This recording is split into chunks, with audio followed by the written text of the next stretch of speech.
Hello, I'm Sinéad, and today my poster is on numerical simulations of atmospheric pressure plasma jets.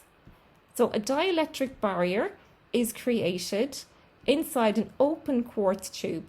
The voltage is applied via the copper electrodes and the plasma exits the tube. This is what we call here the plasma plume. So atmospheric plasma jets are low temperature plasma sources. They generate chemically reactive species, and these chemically reactive species are very useful in medical applications for killing cancer cells and for wound healing and sterilization. And the added advantage of using atmospheric pressure plasma jets is it's in the name.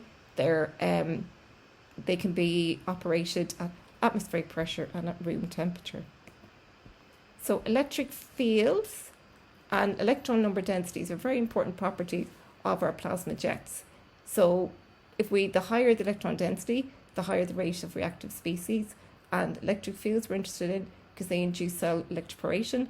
This is when little holes are open in the cells, and this makes it easier for reactive species, DNA or drugs to enter the cell.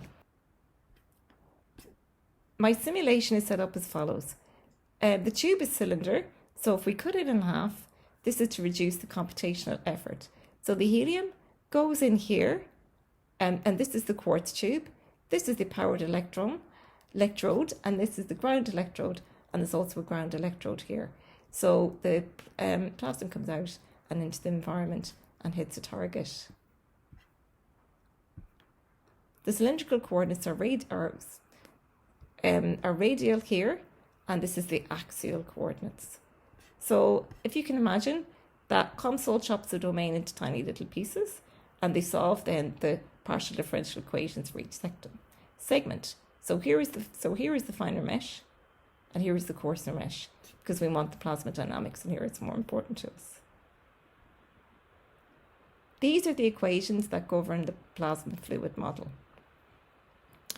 The model predicts electron density, the electron temperature, and the electron potential.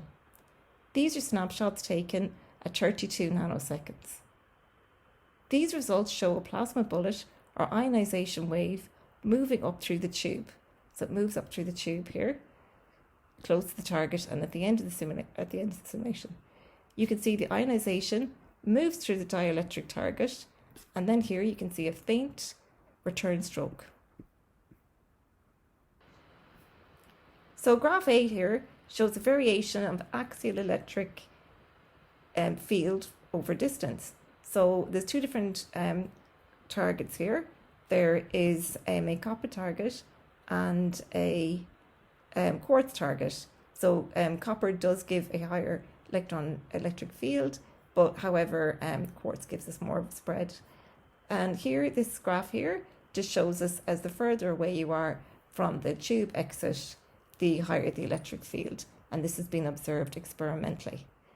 So we have conclusions about the plasma physics, but a key result for cell electroporation is that the target material and ground position must be carefully controlled.